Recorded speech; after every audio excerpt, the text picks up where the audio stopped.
Attila the Hun, later named as the Scourge of God, is one of history's most well-known characters, remembered as the ultimate barbarian. He is one of the most feared rulers in the history of Europe. He went around robbing, raping, and pillaging everything in his path just for fun. In this video, we will show you how Attila the Hun went from conquering much of Europe to having his own empire in only 3 years' time. Attila's date of birth and place is still unknown. Mundstuk was his father and his mother's name is also unknown, despite the fact that it is occasionally stated to be Hunnic Vladisar in the modern E. When they were young men, Attila and his older brother Bleda, also known as Buda, received instruction in archery, horsemanship, and fighting. In order to conduct commerce with the Romans and Gothics, they were also taught Latin and Gothic. Nothing about his early life, not even his real name, is thought to be known, and nothing ought to be drawn from his later successes. But how did Attila turn into one of history's most infamous figures? And how was he given the title of God's Scourge, brutishness personified, and the worst of the barbarians who tore at the Roman Empire's rotting flesh in the middle of the 5th century AD? His empire never covered more than a few acres of Roman territory, peaked for only 8 years, and disappeared overnight after his death in 453. In the end, he was a failure. So why his fearsome reputation? The fundamentals of Attila's ascent hold some of the answers.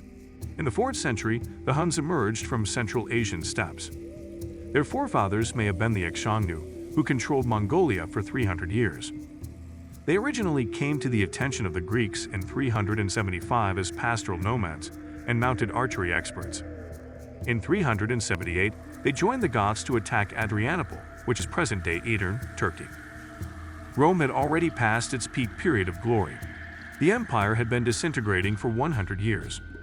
Since Constantine established Constantinople, sometimes known as the New Rome, in 330, its two halves, the Western and Eastern, Latin and Greek, had become more and more in conflict. Family and historical ties were insufficient to protect a split empire from the threat of Germanic tribes advancing from beyond the Rhine and Danube. The Huns, who had completely different Turkish ancestry, arose from what is now Ukraine, amplifying this barbarian danger. Their abilities allowed them to reach modern-day Hungary, where Attila eventually slew his co-regent and brother Bleda to wrest control from him in 444 or 445. Soon, Attila was able to enlist other tribes as allies, deploying previously unseen forces, including infantry reinforcements and siege engines, to support his mounted warriors.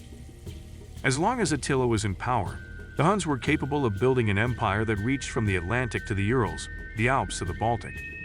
Not only did Attila successfully unite all of the Hunnic tribes under one banner, but he also conquered numerous territories and peoples that were previously beyond the reach of his people. Attila's most impressive military accomplishments include his defeat of the Roman Empire in the Battle of Chalons and his capture of Constantinople and Rome. In addition to his many successes on the battlefield, Attila was also an accomplished diplomat and politician. He forged alliances with numerous other powerful rulers, including Theodoric I, king of the Ostrogoths, and Addisina, queen of the Visigoths. Battle of Chalon, one of the most well-known accomplishments of Attila, was a war that decided the fate of Western Europe. The Battle of Chalons in 451 AD saw a coalition of Roman and Visigothic forces to defeat the Huns, saving Gaul from destruction.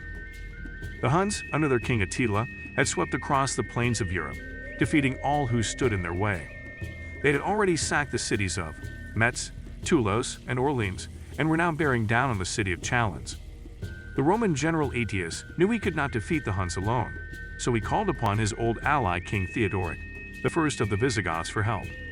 The two forces met just outside of Chalons, and despite being outnumbered, they managed to defeat the Huns in a bloody battle. This victory stopped Attila's advance into Western Europe and saved Gaul from complete destruction. It also ensured that Rome would remain the dominant power in the region. Even though Attila's invasion was stopped, he was hardly defeated. Romans declared victory and returned home, hoping Attila would torment someone else. 452 CE, he invaded Italy to claim the bride who had promised him her hand. Like in Gaul, he left a wide path of destruction and decimated Aquileia to the point where nobody knew where it was. The Italians, like the Gauls before them, feared the Hun invasion, but Aetius lacked a large enough army to stop Attila. Venice emerged from the marshes to become the city of bridges, as populations fled their cities and villages for areas that were safer. In escape from Attila's army, people took sanctuary on firm grounds nearer to watery locations. Attila's army avoided lakes and marched to more appealing terrain. Why the Huns stopped at the Po is unknown. 2 years of famine in Italy may have left Attila without food. It's possible that sickness in Attila's army pushed him to abandon his ambitions. Further, his men may have warned him not to sack Rome. The Gothic leader Alaric I captured Rome in 410 CE and died soon after. Myth believed his death was a direct result of his assault on such a prominent city. It's probable Attila and Rome made peace. Valentinian sent Pope Leo I to negotiate with Attila, but the details are unknown. Following his encounter with Leo I and his delegates, Attila fled to his Hungarian fortress. Although different sources provide different details on Attila's death, it is evident that he passed away the night of his wedding. According to Jordanes, Attila wed a young woman named Ildiko as his fourth wife in 453 CE, and the occasion was marked by a lavish feast. The guards entered his room in the morning and discovered him dead in bed with his wife sobbing nearby. Attila appeared to have bled through his nose, but there was no visible wound, and he choked on his own blood. Many theories on how Attila died have been advanced both at the time of his death and thereafter.